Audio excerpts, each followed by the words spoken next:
Let's go, gang. Yeah. What's up, G? Hey. The whole Minnesota Avenue, let's get it. I mean, first of all, hello. Well, hey. I don't know. I mean. Well, welcome back. Sorry. I'm here again. All right. I'm gonna talk about your favorite rappers. Yeah. Well, first of all, me. Okay. Huh? After you. Yeah. People don't know. Like I spit. You know what I mean? I'm actually terrible at that. My top 5. Dead or alive. I've been wanting to do this for so long. Now's your chance. And I'm not prepared. Big. Okay. Big is my number 1. The rest of these might not be in any particular order, but Notorious B.I.G. I'm gonna go with Hove.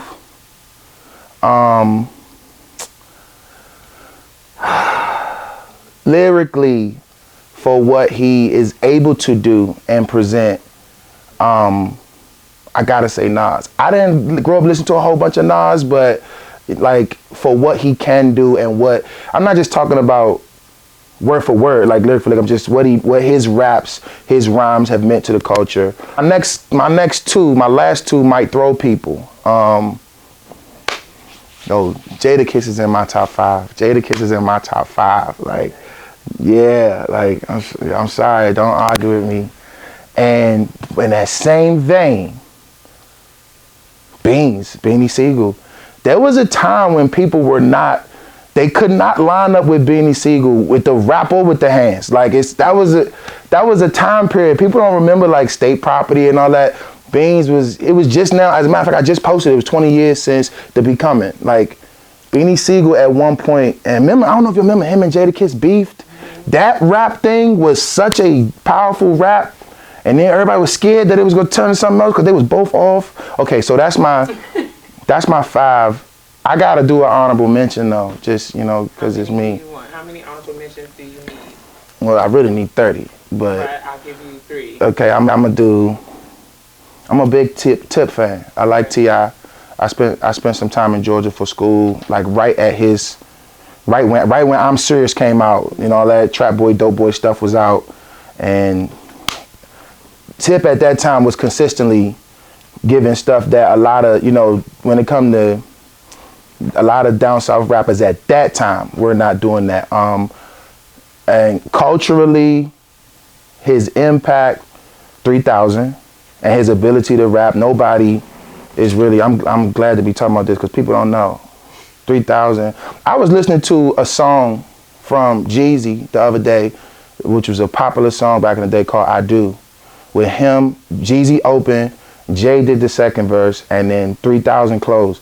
And people need to go back. 3,000 smashed everybody on that. And just look at them. But my last honorable mention, so that's why these can't be in no order. This is just what I like. Impact on the culture, it's not a person alive that don't know about Snoop, that don't attach Snoop with hip hop culture. It's synonymous like black, white, old, young. I'm from the generation that saw Snoop turn into a Doberman Pinscher. I was old enough to know that he really did not turn into a Doberman Pinscher, but I was young enough to think, well, maybe. Like, I was, 6? I haven't got rid of that. He's still a dog, like an actual, and he can do that sometimes in my mind. So that was a long answer, but I'm glad you asked me that. I hope y'all check me out. Put me up there in them conversations. That's a church guy's top 5 or top 8, whatever I said. About music. Just like music. See, I'm still hip hopping right now. You started with hip hop, and I'm. Do you want to stay with hip-hop? No, I don't. Or you want to go? I don't want to stay with hip hop. I was just. You sure? I don't know much more.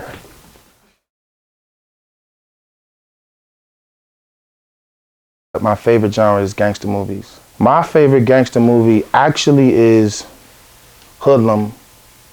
It's the story of Bumpy Johnson, that's portrayed by Lawrence Fishburne, and it's like, to portray a black man in that way. In that time, it shows his war with Dutch Schultz, which is referenced in a lot of other Bumpy Johnson movies. This kind of shows it, and Lawrence Fishburne is great. And I've been watching that movie my whole life. I love that movie. But I love all the, mafia movies, Godfather. I like 1, 2, and 3. People don't like 3. If you don't like 3, you're missing the whole story. Like, we have to talk about that another time. Okay. I like Goodfellas. I like Casino. You know, I'm into all that. I like.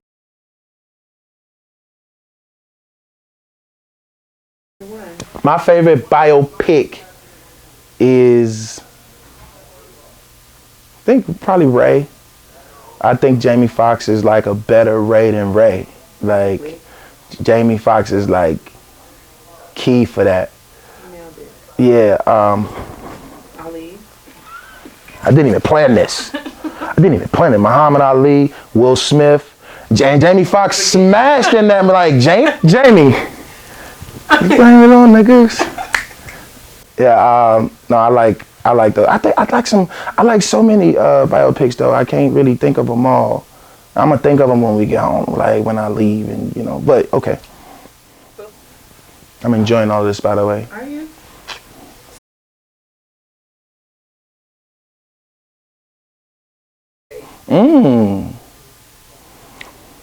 Well, they still working on. What's the name? Richard Pryor. I would say, what's my man? Red Fox. Sanford. Fred G. Sanford. Fred G. Sanford. G is for Gerald. Red Fox just got this like story. So my dad actually, you know, shout out Gerald Scott Sr. My dad like has stories about Red Fox. Like he has stories of Red Fox coming to the Howard Theater, the old Howard Theater, back in the day, and like taking all of the people who follow him down the street to 7th Street to a pool hall and up talking all night. Just old man folklore. None of it have to be true. But Red, and then he's got this story where he's, you know, a boyhood criminal accomplice to Malcolm X. And then he becomes this guy who, you know, faces all these tax issues, and he's so rich and he's helped so many people, but he takes such a big L, and, you know, he's the flyest thing in the world. You know, he talk like Red Fox story would be a story in a particular black space. It would include a lot of things, you know what I'm saying? And I think Red, whoever would play Red, Jamie. I mean, Red too light skinned for Jamie. Too light. But I don't really care. Jamie might can do it, but you know, whoever would play Red, Lil Duval.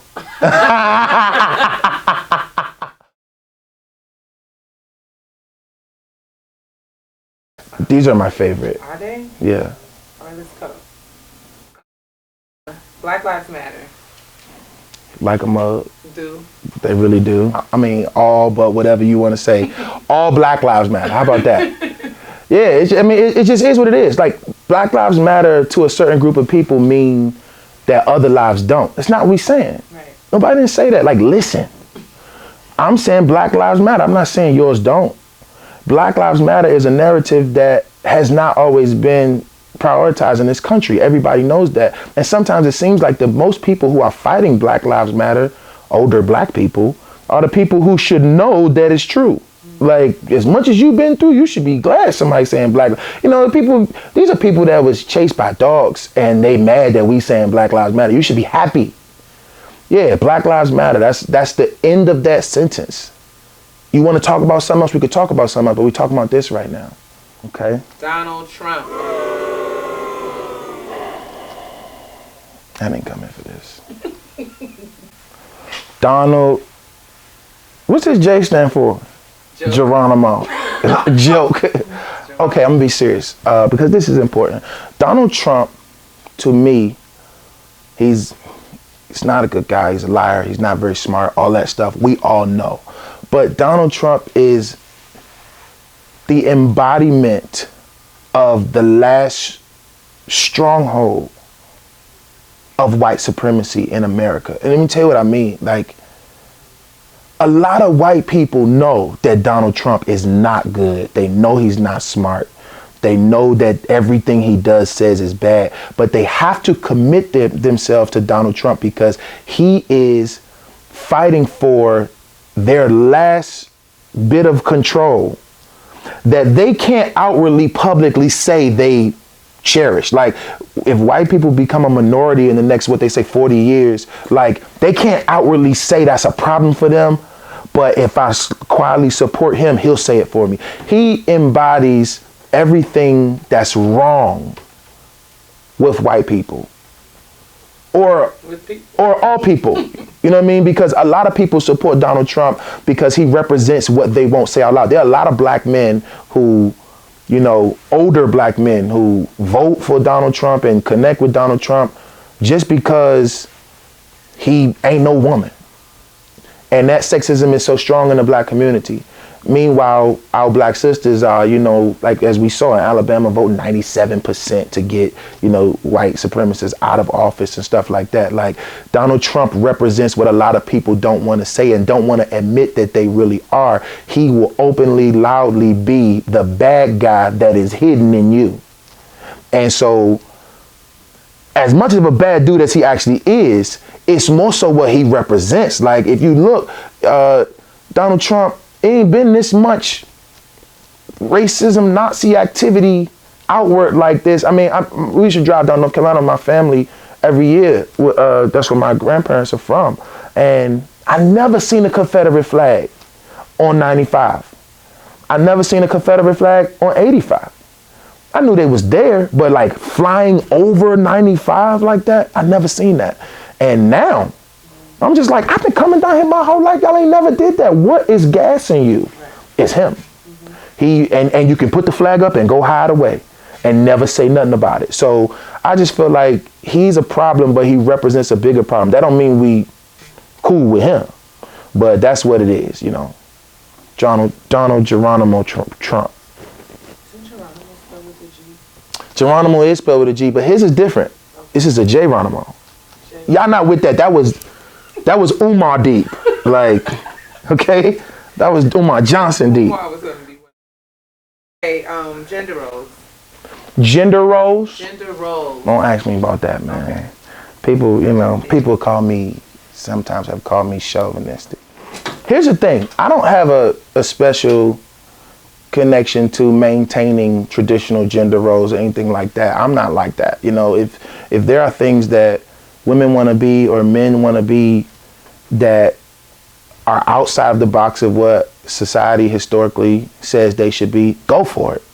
You know what I'm saying? If you don't want to be the traditional housewoman and you want to go out and work, or you don't want to be the traditional good girls, you want to explore a certain part of yourself that is sort of looked at differently by culture, go for it. Go and do whatever you want to do.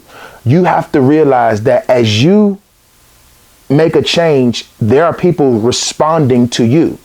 So it seems like, and I could be wrong in this conversation, I'm sure if there are any comments, they're going to be about this part, that people want to switch, and I want to do this, I don't want to do that no more, I want to do what I want to do. I don't want to, if it's a woman, I don't want to be in the kitchen, I don't want to not, you know, I don't want to have to just be with the kids, I want to switch. That's fine. But then men have to respond to you, or have to react to you. And they have the right to react however they want to react. So if you can't say, I don't want to do nothing else no more, and then say chivalry is dead. Because if you switch, people switch. Even men, if you switch, people switch. And you have to be okay with the response, with the yin and yang of your action, because I'm not holding anybody to gender role, but I'm not holding myself to not responding. Everybody has the right to be who they want to be. Everybody else also has the right to not fool with you because of it. So as gender roles shift in any context, now I don't know if this is how the answer's supposed to go, just remember that everybody is shifting and you might not like their shift. That don't mean you stay where you are. You do what you want to do, but just realize you ain't the only one moving. That goes for men as well. You know, it's just not a bash on women. I hope don't nobody take this the wrong way. You know, y'all hate me when it comes. Y'all be on my posts. Y'all be on my Instagram. Okay. Netflix and chill or night on the town? Netflix and chill or night on the town. Which one are like you? A date? Are you both? Yes. I'm neither. I'm going to church. No, I'm both. But like, to me, Netflix and chill is more of like how can I say this without sounding sinful? It's like a daytime thing. Like, if you off work and we off to come over and we chill and watch TV, like a daytime and then night on the town. You could do both. Night on the town. It's at night, like Netflix and chill. I mean, I'm both. Like, but I would, I'm actually not, I'm a morning person. I'm not a big night guy. Like, I can't really go out and hang out late. I get not sleepy, but like cranky. You know, I'm up early. So night on the town, I'm like, they gonna have to wrap up. Like, people used to do stuff like go to a movie and then go to dinner and then go to the club. It's like, no, I think I have to choose. We're gonna do one thing. You choose the best thing. We going to dinner or a movie. Yeah, so. Let's end on this note. Ending. It's a good question. And I think that question can be answered without negativity, because there's so many people who would get in a place to speak and say, the church going down if they don't, if they don't go back to the old time way, or if they don't switch and, make church. Sometimes church has been, unfortunately, meant to combat the world while mirroring the world, if that makes sense. So it's like we're supposed to stand out and stand against, but we model ourselves so much after their structures of success and after their structures of order and ranking and hierarchy, and it becomes a problem. So I feel like if you look back over 20 years, maybe more, they used to have these Walmart super centers, and if you was like, I grew up in DC, I would go down south to my family. If they was in a small town, the super center would be like the biggest thing. The Walmart was like the biggest thing in the town. Everybody worked at Walmart. Everybody went to Walmart. Everybody would hang at Walmart. Like, you and your cousins would be like, let's go out. And they say, let's go to Walmart. Like, parking lot. I'm like, bruh. But Walmart supercenters was a big thing. And that was the biggest thing in that town. Everybody knew about it. And church got like that. In every city, there was like some major church that was representative of everything. Every concert was there. Every big name preacher was there. And it was like a mirror image of, institutions, what I'm saying, like that. And if you notice now, the world has changed, and, we got Amazon and stuff like that. Walmarts in where I live now are transitioning to this thing called neighborhood Walmart. And neighborhood Walmart is much smaller, much more compact. It don't have a lot of the crazy stuff that, Walmart, you used to go to Walmart and get everything. You could go get a guitar, a gun, and 5,000 rolls of toilet tissue. It was like, who came for these three things? And, you know what I mean? And, but they have these neighborhood Walmarts in certain places. Walmart has compacted because they realize the world has changed. This doesn't mean Walmart is less impactful, but they've gotten smaller because people order on Amazon. People choose not to need all that. People have different options. They might go to Target. They might go to CVS, So Walmart has adjusted, and church may need to adjust. There's nothing wrong with the mega church model, but if we just trying to fill it up with bodies, industries like Walmart are proving that's not happening no more. And we got, literally, a third of our members at home streaming. Like, it might be time to break it down. It don't mean we less impactful. It just means that, and a lot of churches are facing like extreme overhead trying to stay the church that they were in 2003, when they had 10,000 members, and it's like, we don't have that no more, and it's a thing that I think the church of the future, in order to find success, is going to have to find a way to make sure that the connection to their parishioners is more than just being here on Sunday morning. I do believe in being here on Sunday morning, because I believe that there's some stuff that you can't get unless you're here. And I believe that people missing out on a lot of stuff because you ain't where the move is. You can watch the move and not be at the move. I can talk about that all day.